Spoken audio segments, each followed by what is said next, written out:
Mychal. I'm a sommelier, tarot card reader, and former ballerina. Hi, I'm Suzanne. I'm a writer, an author, and a teacher. And this is All the Woo, N for Nephilim. Ooh.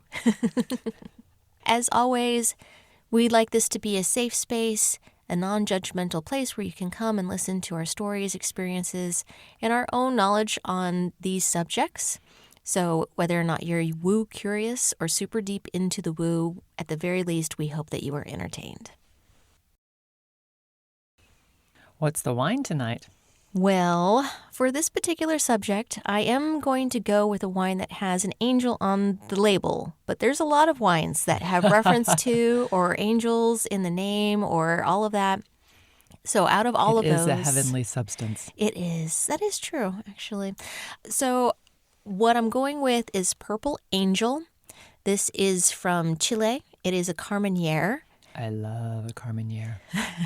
It's a big, bold, red wine, which is another reason why I chose it, but also because Carmenere is known for being a blending grape, although in this particular bottling, it is just the one variety that's in there, which kind of has, some mirroring to the subject itself. Nicely done. Thank you. Okay, so Suzanne, Nephilim, what is it? Why is it woo? Yes. So Nephilim is actually a Hebrew word, and im is a male plural. So when you're saying Nephilim, you're not talking about one. You're talking about a tribe or a group. Plural. Okay. So why are they woo? Well, they really are in the Venn diagram between angel, alien, right, and other unexplained answer. And then also just really great people, I think, is also in there too. And I think the explanation in the Hebrew, when they're talking about great, they're not talking about necessarily great in size, although that is also part of the explanation. Right. But the term is referring to mighty. Yes, I think that this is actually a great problem. I too did a little brushing up on this subject beforehand. I'm not going to lead this discussion. I'm going to say that is not going to be. It is not my area of expertise, but I can tell you I've seen my fair share on ancient aliens. But in it, yes, there seems to be a great debate between scholars on all of the terminology, the wording, interpretation, and all of that. When we just sort of were like, hey, we'll do N for Nephilim. We both know what that is. Yeah. We, in fact, were traipsing into territory that great scholars and theologians and mystics have spent their lifetimes trying to figure out and piece things together and interpret. And the number of books I have on Nephilim, I'm only holding one in my hand right now. I see two. That's on Kabbalistic astrology, which does play into it. But okay. Yes. But the advantage of having also an electronic library, There's a lot. There's a lot out there. And the reason why is because it is, for someone who writes ancient, mysterious kinds of things, there's so many different avenues you can go down and across and around and fly over and, just all the things. Briefly touch on. Yes. And it ties into so many things that I have written about, all of Israel, Egypt, Sumer, Atlantis, archaeological Atlantis, Minoa. Just a few things. A couple of things. So Nephilim are the characters that are mentioned in the Bible as having been giants, and whether they are fallen angels, they are good angels, they are descended of angels, they are in fact vampire children of angels and wild women. They are aliens. They are the ancestors who the Egyptians had. Almost everyone seems to agree that they predate 10,000 years ago. Yes. When the poles shifted. Yes, it seems like their start is just after Adam and Eve had their go, and that it was between Cain and Abel, that partially descendants not with Cain and Abel, but descendants then on the Cain side of things. So, Those were the wild women. yes, exactly. His daughters were the bad ladies. Let's just call it, they were the floozies. According to one story, Floozies. they stood at the mountain, they saw the angels up there, and they put on their makeup and their jewelry. This is why, for centuries, people have been against makeup and jewelry, and played instruments and danced and lured the angels down into... It's all the ladies' fault. All the ladies' fault, apparently. You know, it really does end up being that we still somehow get blamed. We were too sexy, and they just couldn't handle it. They were like, we have to watch you guys, but I can't watch you like that. Got to watch you way up close. Yeah. It bears investigation. Yes. So all that gamut. What are all the alien sort of connections to Nephilim? Well, it has to do with the wording, I think, and that they are sons of God is the wording, if I'm correct on that. I think I am, but There's multiple interpretations, so sure. sure. Okay. So we're going with that. So the fact that it never actually says directly angels per se, and that it uses wording otherwise that it's open to interpretation. And if you are taking it from sons of God, then that could not necessarily be angels, or it could be that you are perceiving an alien as an angel, as a divine being, and that them mating with, having children with, that kind of hybrid, alien hybrid idea. And having a definition throughout so many parts of history of tall, white-haired, white-skinned with viper eyes and faces. Yes. Just a real laid-back, easygoing look. Yes. So that is definitely the ancient alien theory of it, and that seems to be a lot of the ancient alien idea overall, is that any kind of deity that played a part within the human realm, that if they were ever noted to be physically make a presence on Earth, that it was probably an alien that we were interpreting as a divine being, and that's where that whole alien interplay kind of comes along. Put it at all different levels at any period of time. That is the theory. Yes. All right. That's the episode. And we're done. No, just kidding. So, the actual, so the book that I am about to read from, because it's that kind of show, is called From the Ashes of the Angels, The Forbidden Legacy of a Fallen Race.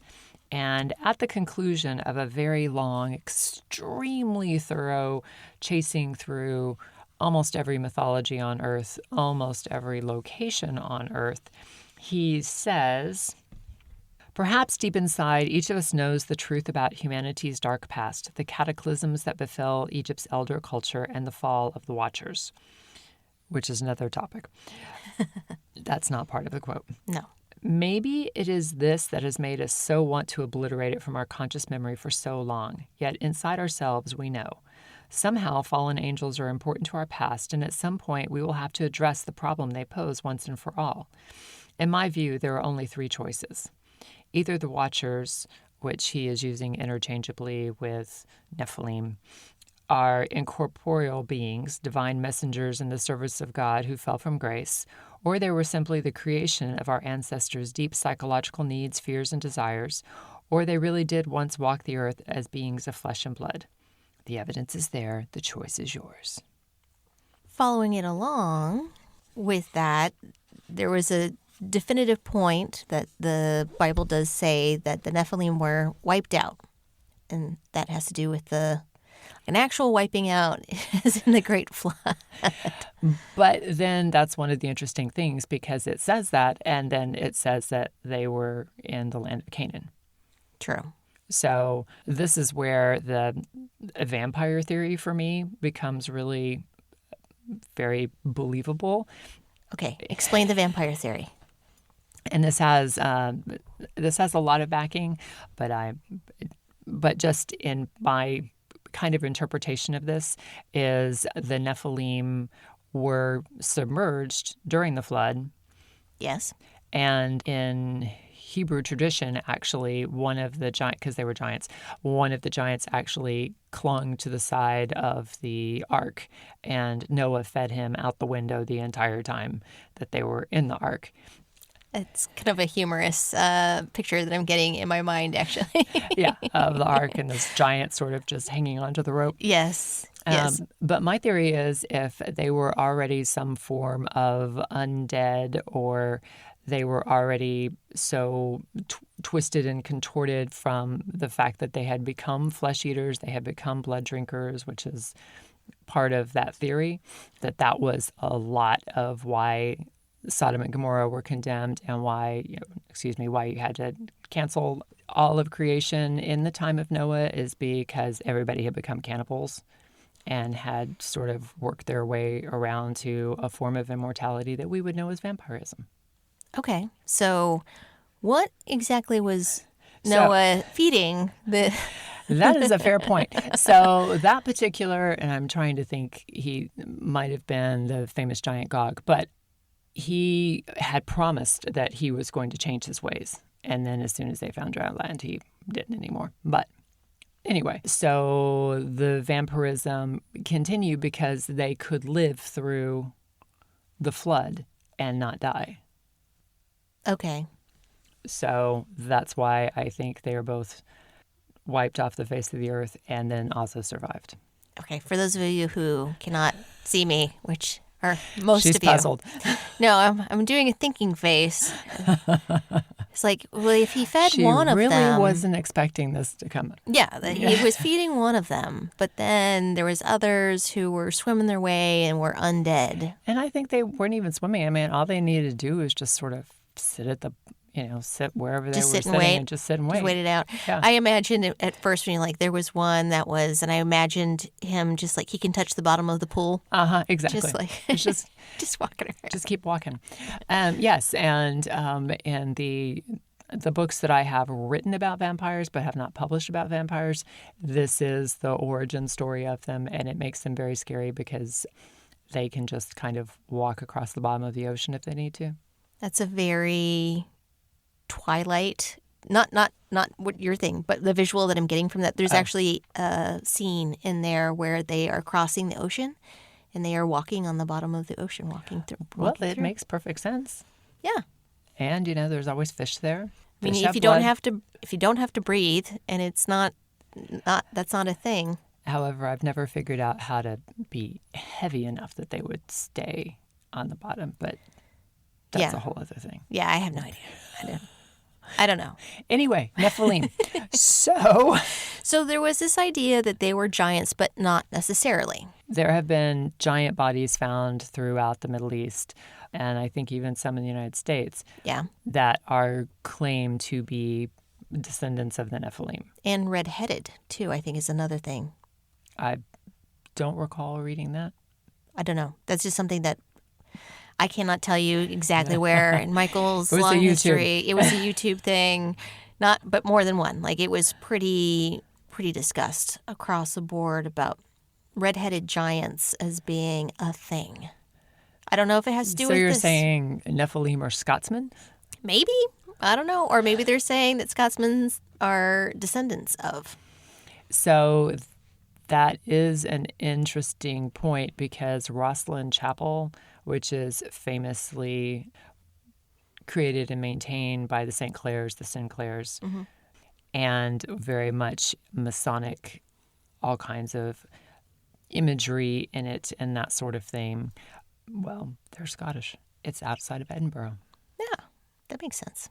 And if that sounds familiar to anybody, if you have read the DaVinci Code, that is, I think, the location of one of the big reveals at the back of the book. Yes, it is. It's one of the main locations having to do with, well, I'm not going to spoil it for you. If you have not read it or seen it, we'll let you enjoy it. It's in there. It's in there. But there is a statue, apparently, there of what appears to be a fallen angel and or according to the Nephilim book, Shemaiah, who was, there's a whole aspect of this that goes into Iranian and Indian and Persian and all of that part of the Near East culture and Asia that has their own sets of legends about these.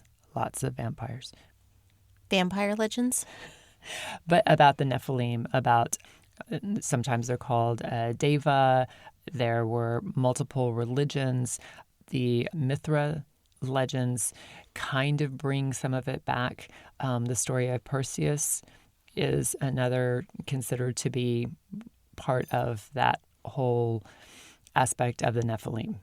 So what you're telling me is that they were not wiped out, but in fact still among us. This is what I'm hearing. And, who knows? That is one of the fascinating things about DNA, is how very similar we all are as human beings to each other, or just on creatures of Earth.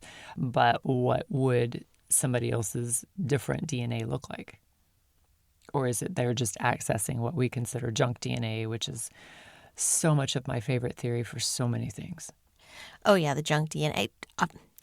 I don't think that there's junk DNA. I don't think it's just extra. I feel like nature's been pretty efficient on how it does think things. that's where all of our capacities that we haven't discovered yet, flying, and maybe not flying, but certainly being able to walk across the ocean.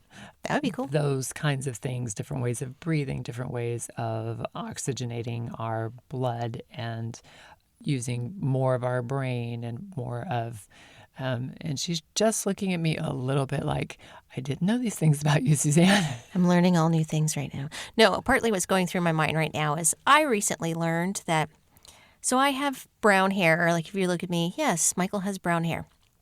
But when I was born, my hair was red, and so I still have red DNA. So you're very short, Nephil? Yeah, very short. Maybe it's why I'm so strong. I don't know. Ridiculously strong. No, no, I was thinking about it because I recently learned I've had to have so many conversations with dentists about how quickly I go through Novocaine when they're working on my mouth. Like it's a problem. My body processes it ridiculously fast. And I found out that this was a thing. They're like, well, redheads do suffer pain a lot more than normal people.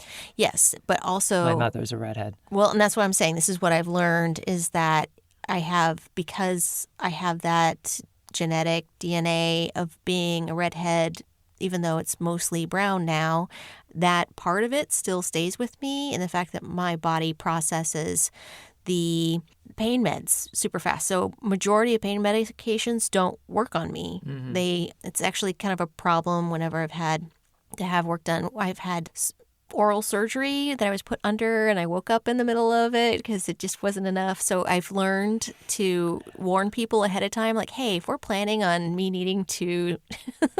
Dear listener, we've taken cringe to a whole nother level. I'm sorry. Yeah, it's like a nightmare, right? It's such a nightmare.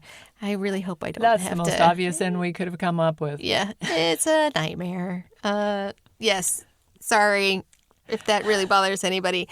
But I just hope that I don't have to have further surgeries for this reason, unless somebody's like really, really good at what they do. And or knows redheads, who I think that's becoming something. I had a student at one point, and she was writing a story, and that was kind of the hinge point of the superpowers that redheads have. But yeah, her capacity for pain was very low, which was challenging. I thought it was supposed to be the other way around. So your capacity for pain as a redhead is supposed to be higher, mostly because you have to, there's no way for you to really numb it. I thought that that's how it was. I could be wrong. My understanding is you just feel it a lot more. Okay. So you may be able to survive it, but it's not that you don't feel it, is my understanding. Well, I can definitely tell you I suffer from pain. That is a thing. I remember a story of my mom. My grandfather was, I guess, having surgery, and she, not a very confrontational person, but she did catch the anesthesiologist and was like, he has the gene for red hair. Like, he feels pain and he goes through medication quickly. So you make sure that he does not wake up in the middle of his, I think it was open heart surgery. Yeah, that's not one you want to be. No.